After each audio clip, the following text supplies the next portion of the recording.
ते सगळे सीटा पाडणार काय आता पुढं साहेब मला यांनी न्याय करायला पाहिजे माझ्यावर. मला यांनी सी फॉर्म द्यायला पाहिजे. यांच्याकडे सी फॉर्म आहे. यांनी जर सी फॉर्म दिला मागं घेण्याच्या अगोदर तरी सुद्धा माझा मी भाजपचा हे होतो. मी यांना शब्द देतो मी पूर्ण पॅनल आणून दाखवेल. पण तुम्ही पक्ष शिस्त जी आहे ती मोडली असं त्यांचं म्हणणं. साहेब मी शिस्त काय मोडली ऐका साहेब. या शिस्त मी नाही मोडली यांनी मोडली साहेब. शिस्तामध्ये यांचा काय नेम आहे साहेब की जो कार्यकर्ता 15 वर्ष 20 वर्ष काम करण जो सर्वे मध्ये नाव येईल. बरोबर आहे साहेब. यांचा सर्वे माझ्याकडे आहे आणि आज सर्व सगळ्या नेत्यांकडे बी आहे. सगळं असताना तुम्ही मंत्र्यांच्या गाडीवर असा हल्ला करणे किंवा त्यांच्या समोर येणं हे योग्य- साहेब ऐका साहेब. मी यांना मी काल भेटण्याचा प्रयत्न केला. यांनी हे साहेब सावे साहेबांची स्टेटमेंट अशी होती. मी ज्यावेळेस मुलाखतला गेलो त्यावेळेस ते म्हणाले की तुझे 15 ते 20 उद्घाटन मी केलेले आहेत. तुला मला बायोडाटा दाखवायची गरज नाहीये हे असे म्हणतात. त्यानंतर मला सांगतात साहेब बरं का मला तुझं काम माहितीये मला दाखवायची गरज नाहीये.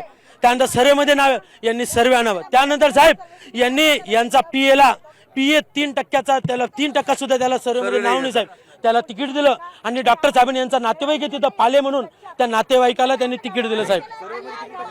साहेब मला 70% सर्वे मध्ये जनतेचे सर्वे आणि हे पाहून घ्या त्यांना हे पाहिजे साहेब. उल्हास साळवे 3%. बरोबर. प्रशांत बदनवडी 55%.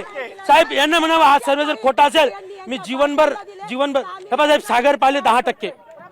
बरं का साहेब.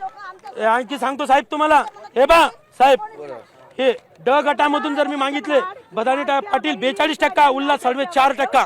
हे दाखवले बरोबर हे दाखवले अगोदर.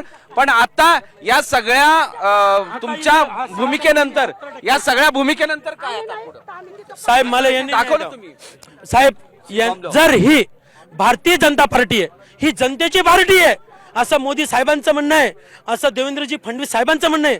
प्रदेश अध्यक्षांचं म्हणणं आहे. ही जनतेची पार्टी आहे. त्यांनी आता 4 दिवसापूर्वी सांगितलं कुठल्याही नेत्याचा नातेवाईक उभा राहणार नाही. म्हणजे नातेवाईक म्हणजे रक्ताचा गटाचा जो येतो. यांनी उभे केलेले फॉर्म मागे घेतले बाकी सगळे. पण मला हे म्हणायचं आहे साहेब यांनी पीएला तिकीट देण्यासाठी ज्याचा 3% 6% सर्वे मध्ये नाव आहे 6% त्याला तिकीट दिलं. पार्टीने काय करायला हवं? मला सी फॉर्म द्यावा. मला सी फॉर्म द्यावा. अजूनही 2 तारखेला पडताळणी मागं होण्याच्या अगोदर यांनी सी फॉर्म जर मला दिला तर मी यांना पुरा प्रभाग निवडून आणण्याची जबाबदारी. असा रोष व्यक्त सी फॉर्म द्यावा. उल्हास साळवेचं कॅन्सल करावं नाही तर सागर पालेचं कॅन्सल करावं आणि मला सी फॉर्म द्यावा. असा रोष व्यक्त करून अंगावर रॉकेल टाकून घेऊन हे असं होणार आहे का? साहेब मला एक सांगा 25 वर्षापासून मी रक्त ओतलेले साहेब घाम ओतलेले आहे आणि बरोबर आहे. त्यांना तुम्ही बोलले होते का याच्या अगोदर इथे येण्या अगोदर त्यांचं काय बोलणं झालं? त्यांच्याशी फोन बंद केले साहेब. हे मध्ये घुसून बसले बाहेर यायला तयार नाही. यांना रावण्या करतो साहेब. काल मी पाया पडत होतो साहेब बाहेर या साहेब बाहेर या. हे पॅक करून हे बाहेर येत नव्हते साहेब बरं का. आणि मला एक सांगा एवढं असून मालक मला एक सांगा काय भेटलं यांना? पण तुम्ही प्रयत्न केला होता त्या कालपासून त्यांना भेटण्याचा बोलण्याचा? खूप प्रयत्न केला साहेब. काल नाही मागील 8 दिवसापासून त्यांना भेटतोय. हे मला म्हणतात मला जिल्हा अध्यक्षांनी सकाळी 10:03 मेसेज केला माझ्या मोबाईलवर तू फॉर्म भरून टाक तुझा बी फॉर्म रेडी आहे. 11 वाजता मला जिल्हा अध्यक्ष फोन करून सांगतात की तुझा फॉर्म रेडी आहे तू ओबीसी गटातनं भरून टाक. त्यानंतर 11:15 मला संजय केनेकरांचा फोन आला की तुझा फॉर्म ओके तू भरून टाक. त्यानंतर 12 वाजता मला धनंजय कुलकर्णीचा फोन आला तुमचं पूर्ण नाव सांगा बी फॉर्म रेडी करतोय तुमचा.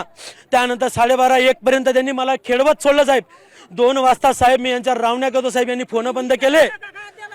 2 वाजता यांनी फोन बंद केलं साहेब. आणि 2:30 वाजता साहेब यांनी अतुल सावेंचा पीए बरं का साहेब तो पीए त्या पीएच्या बायकोला यांनी साहेब तिकीट दिलं हळूचकने. आणि डॉक्टर कराडांचा नातेवाईक आहे साहेब वंजारी तिथं नातेवाईक आहे सागर पाले याला तिकीट साहेब. जनतेच्या प्रत्येक गल्लीत जा प्रभागाच्या प्रत्येक गल्लीत जा बदाने पाटील कुठे आहे आणि सागर पाले कुठे आहे आणि काय कामे नाहीये. जर तुम्हाला यानंतर सी फॉर्म जरी दिला नाही तर मग काय करणार? सी फॉर्म मला द्यावं हीच मला त्यांच्या चरणी विनंती. देवेंद्र फडणवीस साहेबांना आणि प्रदेश अध्यक्षांना विनंती आहे. बावनकुळे साहेबांना विनंती आहे की तुम्ही जनतेवरती अन्याय करू शकत नाही. फक्त एक सांगा प्लीज त्यांनी जनतेवरती अन्याय करू नये, कारण मी जनताचा भारतीय सेवक आहे, जनता सेवक. पार्टीचा सेवक आहे.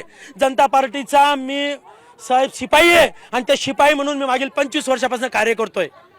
आणि हा सर्व नाही, त्यांनी सर्व दाखवा आम्हाला. जर सी फॉर्म नाही दिला तर तुम्ही अपक्ष लढणार का? ती भूमिका नंतर साहेब ते काय करायचं ते नंतर करू, पण तोपर्यंत